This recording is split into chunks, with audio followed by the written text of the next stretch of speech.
پوری مدت خدمت میں جو تقریباً 10 سال تھی، حضرت انس نے ایک رات بھی رسول اللہ کے یہاں بسر نہیں کی۔ لا محالہ اگر انس رضی اللہ تعالیٰ عنہ کے علم میں رسول اللہ کا یہ واقعہ آیا تھا تو کسی سے اسے سنا ہوگا، مگر کس سے؟ کیا خود حضور صلی اللہ علیہ وآلہ وسلم سے؟ نہیں، ہرگز نہیں۔ اس کا تصور ہی نہیں کیا جا سکتا کہ آپ صلی اللہ علیہ وآلہ وسلم نے حضرت انس کو، ایک نو عمر لڑکے کو، اپنی شب باشی کا ایسا قصہ سنایا ہو، یا ازواج مطہرات میں سے ہی کسی نے حضرت انس کو یہ بتا دیا ہو۔ نہیں، ہرگز نہیں، یہ بھی قطعاً ناممکن اور ناقابل تصور چیز ہے۔ ام سلیم والدہ انس رضی اللہ عنہ کو کسی ام المؤمنین سے یہ بات معلوم ہوئی ہو اور موصوفہ نے اپنے فرزند یعنی انس رضی اللہ تعالیٰ عنہ کو بتا دی ہو، واللہ یہ بھی محال ہے۔ کوئی ماں اپنے بیٹے سے اس طرح کی بات بھی نہیں کر سکتی۔ بس حضرت انس کو رسول اللہ کے متعلق اس واقعے کا علم ہونے کی قطعاً کوئی صورت نہ تھی، اور حضرت انس کے متعلق یہ خیال بھی نہیں کیا جا سکتا کہ انہوں نے رسول اللہ صلی اللہ علیہ وآلہ وسلم کے متعلق ایسی بات جزم و یقین کے ساتھ کہی ہو جس کا انہیں کوئی علم نہ تھا۔ اس لیے میں یقین سے کہہ سکتا ہوں کہ حضرت انس نے حضور اکرم صلی اللہ علیہ وآلہ وسلم کے متعلق یہ قصہ بیان ہی نہیں کیا تھا۔ تو کیا قتادہ بن دعامہ اور ثابت بن اسلم بنانی اور حمید الطویل اور ہشام بن زید نے اسے گھڑ کر حضرت انس کی طرف منسوب کر دیا تھا؟ نہیں، ہرگز نہیں۔ یہ چاروں حضرات نیک و متقی، سچے اور سکا لوگ تھے۔ انہوں نے قصداً غلط بیانی اور دروغ بافی نہیں کی، بلکہ حضرت انس کی بیان کردہ حدیث کے متعلق غلط فہمی میں پڑ گئے تھے۔ حضرت انس کی بیان کردہ حدیث کا مطلب کچھ اور تھا اور ان راویوں نے کچھ اور سمجھ لیا تھا، اور پھر اپنے فہم کے مطابق کچھ لفظوں کا اضافہ کر کے اس کی روایت کر دی۔ اصل بات یہ ہے کہ شب باشی کے لیے حضور اکرم صلی اللہ علیہ وآلہ وسلم نے ازواج مطہرات کے درمیان نوبت مقرر فرما رکھی تھی۔ ایک حرم کے یہاں ایک دن رات گزارتے، دن میں کھانا وغیرہ نوبت والی حرم محترم کے یہاں رہتا اور رات کو انہی کے یہاں آرام فرماتے، لیکن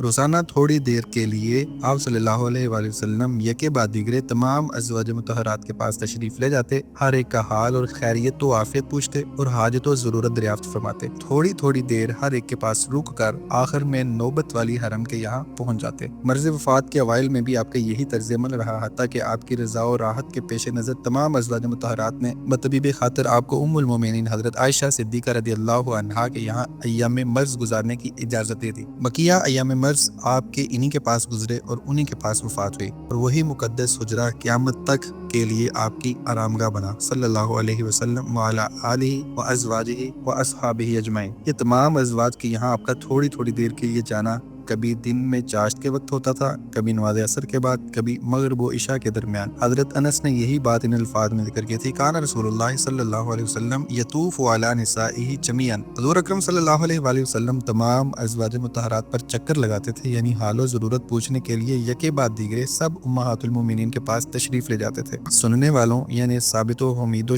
ہشام بن زید نے اس کا مطلب یہ سمجھ لیا کہ آپ صلی اللہ علیہ وآلہ وسلم یکے بعد دیگرے سب سے جمع فرماتے تھے۔ اسی مطلب کے مطابق ان حضرات نے اس کی روایت کر دی اور اس مطلب کی وضاحت کے لیے بھی مسلم واحد ان کا اضافہ کر دیا۔ قتادہ و ثابت، حمید و ہشام کے علاوہ حضرت انس سید حدیث مطرۃ البراق نے بھی روایت کی ہے۔ امام احمد فرماتے ہیں فی دعوت کمانی ہے بوقت چاشت دن چڑھے۔ یہ روایت حدیث انس کے صحیح معنی اور مطلب جس پر میں نے تقریر کی ہے دلالت کر رہی ہے، اور ہشام دستوائی نے جو یہ حدیث قتادہ سے روایت کی ہے اس میں اس مطلب کی مزید وضاحت ہے۔ اس کی تخریج امام بخاری و امام احمد نے کی ہے۔ ہشام کا بیان ہے کہ قتادہ نے کہا، ہم سے حضرت انس رضی اللہ تعالیٰ عنہ نے بیان کیا کہ نبی اکرم صلی اللہ علیہ وآلہ وسلم ایک وقت میں کبھی رات کو یعنی آغاز شب میں اور کبھی دن کو اپنی عورتوں پر گھومتے تھے اور وہ 11 تھیں۔ کہتے ہیں کہ میں نے حضرت انس سے کہا کیا آپ اس کی طاقت رکھتے تھے؟ تو انہوں نے جواب دیا کہ ہم آپس کی بات چیت میں یہ کہتے تھے کہ آپ کو 30 مردوں کی طاقت دی گئی ہے،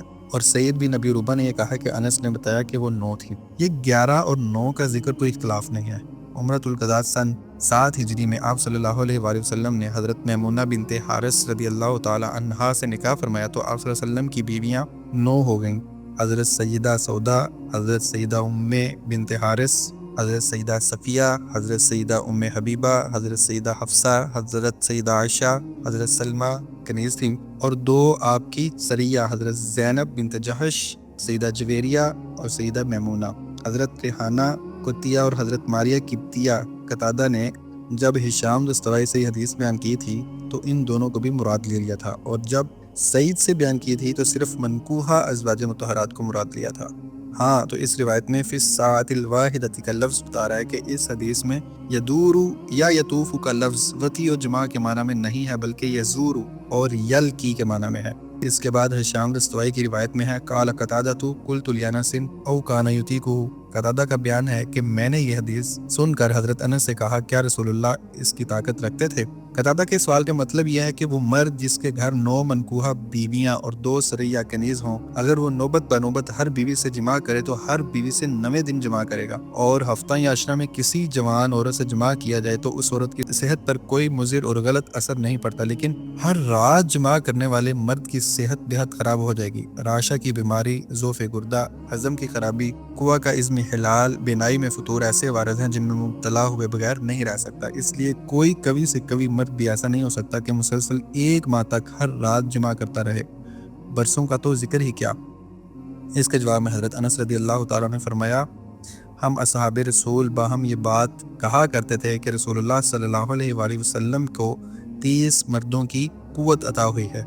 حضرت انس نے یہ نہیں کہا کہ میں نے رسول اللہ سے یہ بات سنی ہے، بلکہ یہ کہا کہ ہمارے درمیان یہ بات معروف تھی، اور 30 سے مراد غالباً خاص 30 کا عدد نہیں بلکہ مراد تکثیر ہے، اور یہ حقیقت شک و شبہ سے بالاتر ہے کہ رسول اللہ صلی اللہ علیہ وآلہ وسلم کے نہایت عالی مرتبت برگزیدہ بندے، منتخب روزگار اور ظاہری و باطنی تمام قوتوں میں سب سے فائق و ممتاز تھے۔